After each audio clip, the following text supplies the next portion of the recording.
I'm Todd Resicar, and I'm the Vessel Operations Supervisor with University of Georgia Marine Extension and Georgia Sea Grant.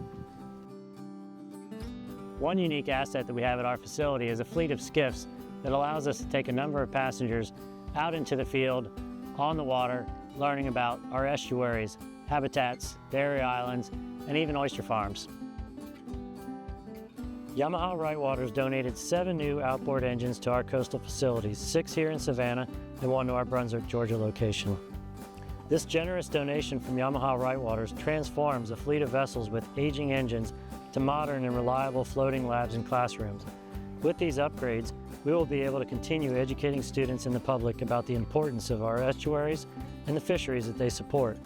Having our entire fleet of vessels modernized also gives us the ability to conduct more programs on the water. We want to say thank you to Yamaha Rightwaters for this generous donation and for committing to our mission of improving the health of Georgia's coast.